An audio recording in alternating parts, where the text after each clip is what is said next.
कृष्णाय वासुदेवाय हरे परमात्मने प्रणतः क्लेशनाशाय गोविंदाय नमो नमः। संबंध। अब दुर्योधन पितामह भीष्म को प्रसन्न करने के लिए अपनी सेना के सभी महारथियों से कहता है, अयनेषु च सर्वेषु यथा भागमव स्थिता भीष्ममेवाभिरक्षन्तु भवन्तः सर्व एव हि। अयनेषु च सर्वेषु भवन्तः सर्व एव हि। जिन जिन मोर्चों पर आपकी नियुक्ति कर दी गई है, आप सभी योद्धा लोग उन्हीं मोर्चों पर दृढ़ता से स्थित रहें। स्थित रहते हुए सब तरफ से सब प्रकार से भीष्म जी की रक्षा करें।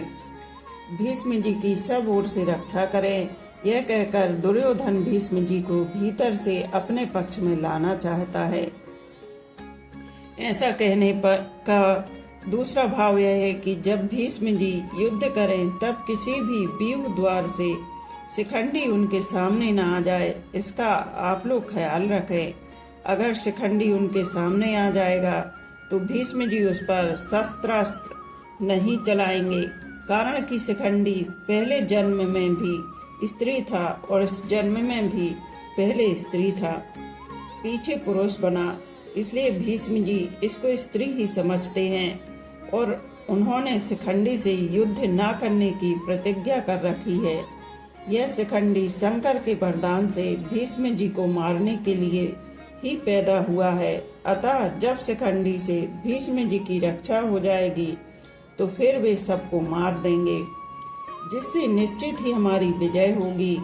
इस बात को लेकर दुर्योधन सभी महारथियों से भीष्म जी की रक्षा करने के लिए कह रहा है।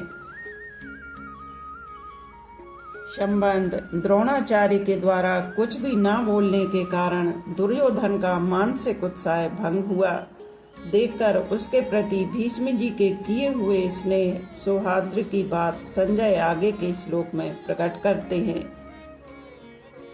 तस्य सज्जनय हर्ष कुरु वृद्धा पितामह सिंहनादम बिन खोच्चहि शंख दद्मौ प्रतापवान।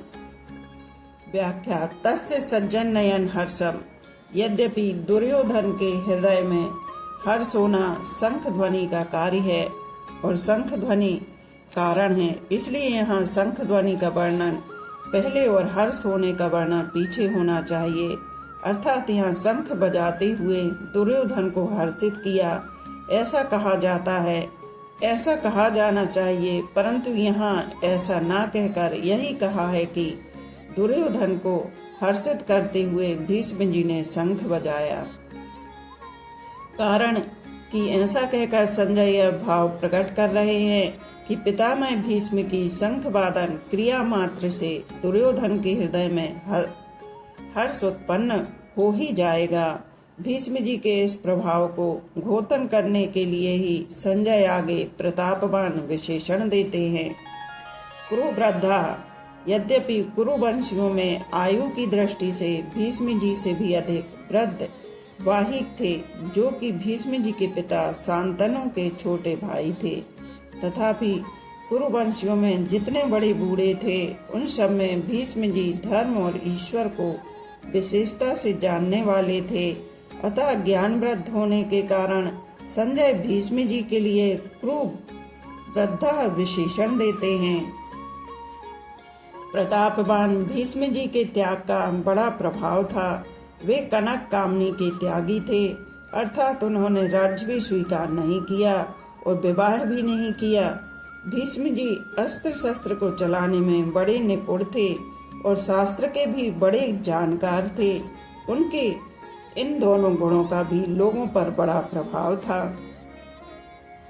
जब अकेले भीष्म अपने भाई विचित्र वीर्य के लिए काशीराज की कन्याओं को स्वयंवर से हरकर ला रहे थे, तब वहां स्वयंवर के लिए इकट्ठे हुए सब क्षत्रिय उन पर टूट पड़े, परंतु अकेले भीष्म जी ने उन सबको हरा दिया जिनसे भीष्म अस्त्र शस्त्र की विद्या पढ़े थे। उन गुरु परशुराम जी के सामने भी उन्होंने अपनी हार स्वीकार नहीं की। इस प्रकार शस्त्र के विषय में उनका शत्रुओं पर बड़ा प्रभाव था। जब भीष्म सरसैया पर सोए थे तब भगवान श्री कृष्ण ने धर्मराज से कहा कि आपको धर्म के विषय में कोई शंका हो तो भीष्म जी से पूछ लें, क्योंकि शास्त्र ज्ञान का सूर्य अस्ताचल को जा रहा है, अर्थात भीष्म जी इस लोक से जा रहे हैं। इस प्रकार शास्त्र के विषय में उनका दूसरों पर बड़ा प्रभाव था।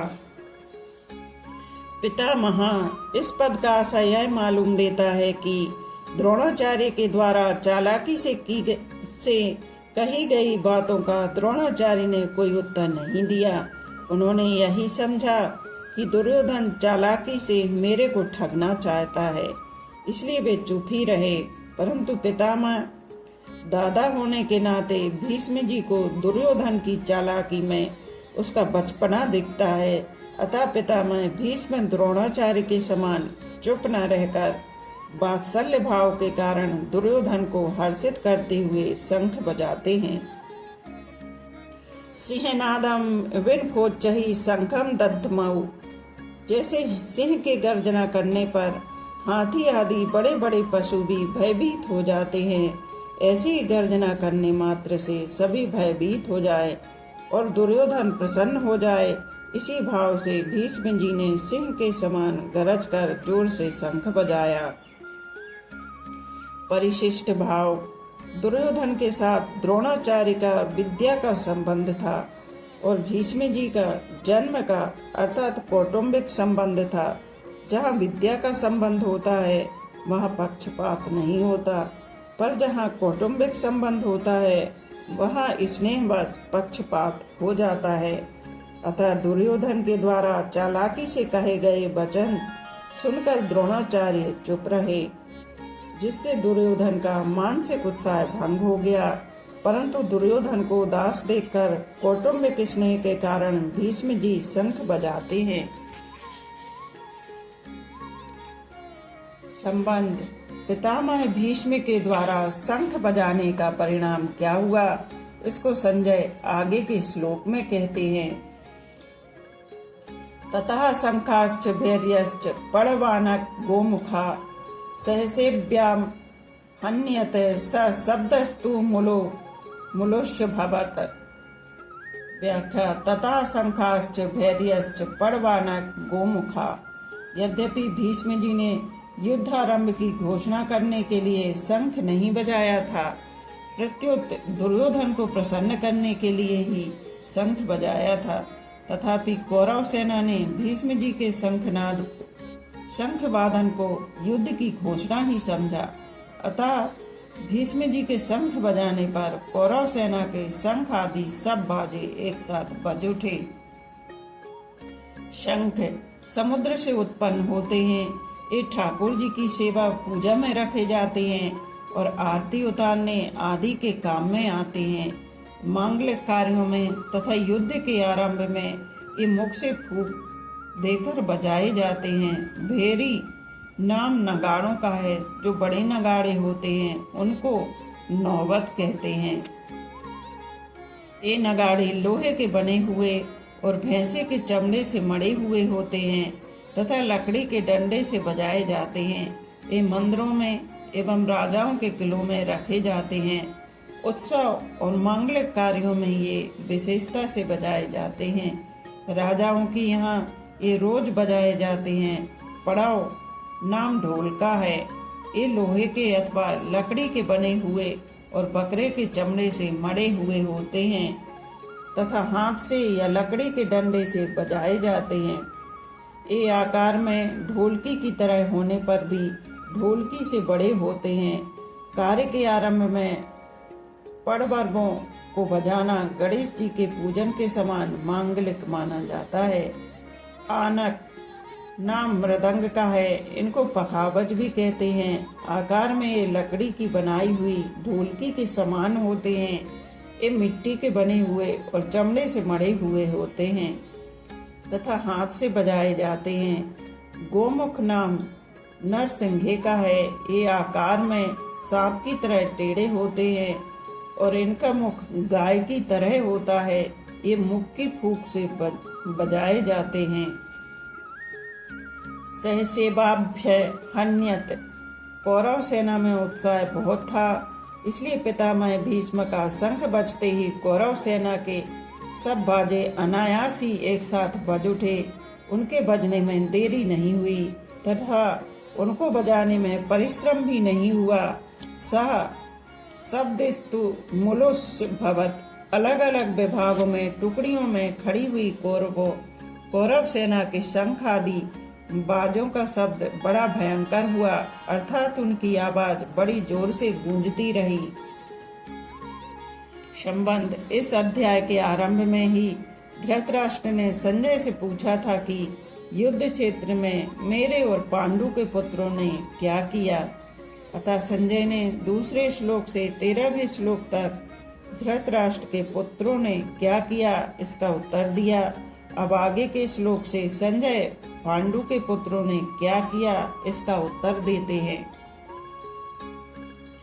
तथा श्वेतहर्युक्ते महति स्यन्दिने स्थितौ माधवा पांडवश्चैव दिव्यौ शंखो प्रदध्म मतुः।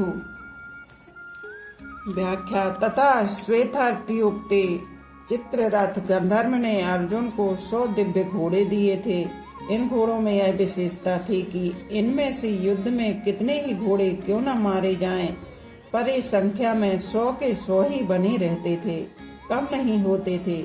ये पृथ्वी स्वर्ग आदि सभी स्थानों में जा सकते थे। इन्हीं 100 घोड़ों में से सुंदर और सुशिक्षित 4 सफेद घोड़े अर्जुन के रथ में जुटे हुए थे। माति स्यन्दने स्थितौ। यज्ञों में आहुति रूप से दिए गए घी को खाते खाते अग्नि को अजीर्ण हो गया था, इसलिए अग्निदेव खंड वन की विलक्षण विलक्षण जड़ी बूटियां खाकर जलाकर अपना अजीर्ण दूर करना चाहते थे, परंतु देवताओं के द्वारा खांडव वन की रक्षा की जाने के कारण अग्निदेव अपने कार्य में सफल नहीं हो पाते थे। वे जब जब खांडव वन को जलाते तब तब इंद्र वर्षा करके उसको अग्नि को बुझा देते।